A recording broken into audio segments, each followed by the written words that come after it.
Olá, queridos, seja bem-vindo. Deus abençoe a sua vida. Estamos em festa pela confirmação da condenação do maior criminoso da história do Brasil, Luiz Inácio Lula da Silva. E você que orou, que chorou, que dobrou o seu joelho, que clamou a Deus para que ajudasse o Brasil num momento tão difícil, agora deve comemorar, se alegrar, fazer festa, ações de graças pela vitória dessa importantíssima batalha que nós vencemos. Você que não tomou consciência ainda da gravidade do problema, veja esse vídeo. Esse vídeo mostra a perseguição de Oscar Pérez, um dos líderes da resistência na Venezuela contra a ditadura de Maduro, amigo pessoal do Lula. Eles faziam o planejamento do comunismo para a América do Sul, juntos no Foro de São Paulo. E é exatamente isso que estaria acontecendo no Brasil se o PT ainda estivesse no poder. Dá uma olhada. Están disparando con RPG, granada, lanzagranada, francotiradores. A la cual queremos ver. Hay civiles aquí adentro. Dijimos que no íbamos a entregar y no quieren dejar que nos entreguen, nos quieren asesinar.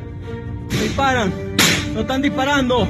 El pueblo de Venezuela, libertario por siempre. Están matando. Venezuela, Dios es nuestro escudo. Nosotros somos su espada, pero la espada verdadera son todo el pueblo unido. Nos están atacando con lanzagranadas. Tienen toda la casa llena de agüeros. Venezuela, lo necesitamos, estamos heridos. Hay varios heridos. Siguen disparando. No disparen, por favor. Aquí hay civiles, hay mujeres y niños. Ya los vieron. ¿Por qué disparan? Van a matar a este inocente. Nosotros no estamos disparando y nos siguen atacando. Nosotros no estamos disparando. Nos atacan por todos los flancos. Disparando de afuera. Estamos negociando para entregar porque aquí hay gente inocente, hay civiles y ellos no quieren. Nos quieren matar literalmente. Venezuela no quiere que nos entreguemos. Literalmente nos quieren asesinar. Nos lo acaban de decir. ¡Allá! Fuerza.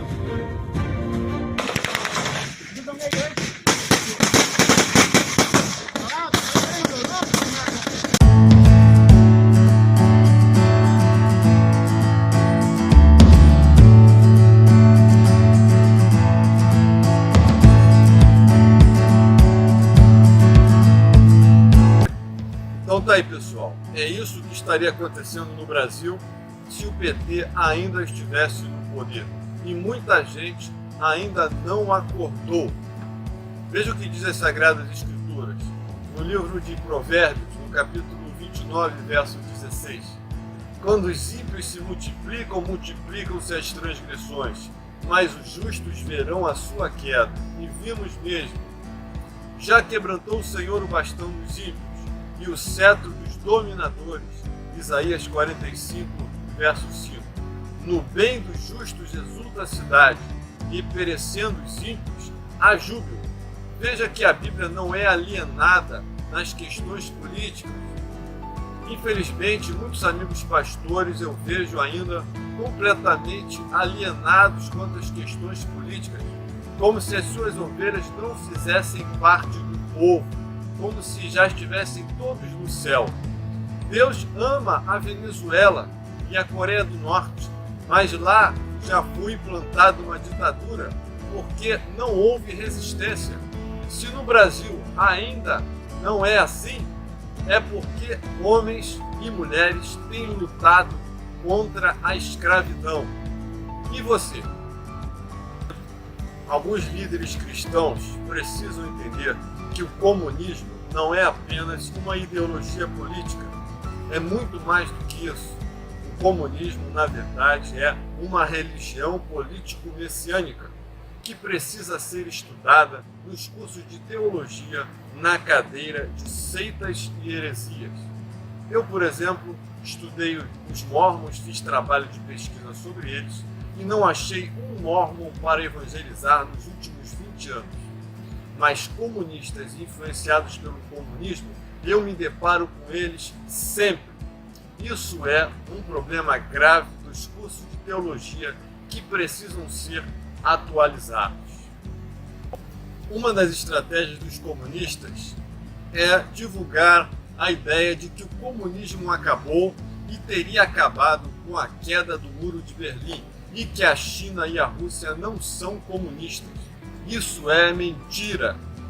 O comunismo continua mais vivo do que nunca, a KGB continua mais atuante do que nunca, só mudou de nome, e a China e a Rússia são sim comunistas.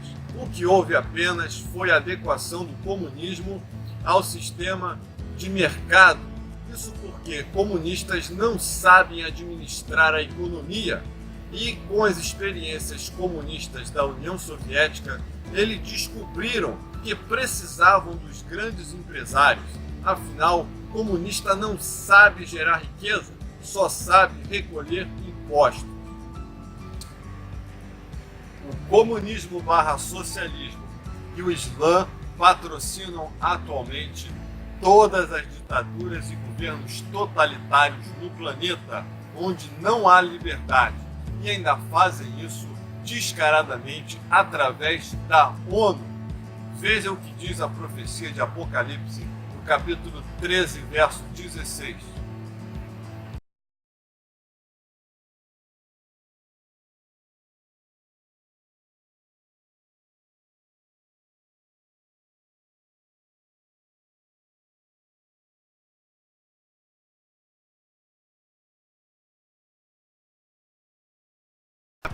Os comunistas são especialistas em disfarce.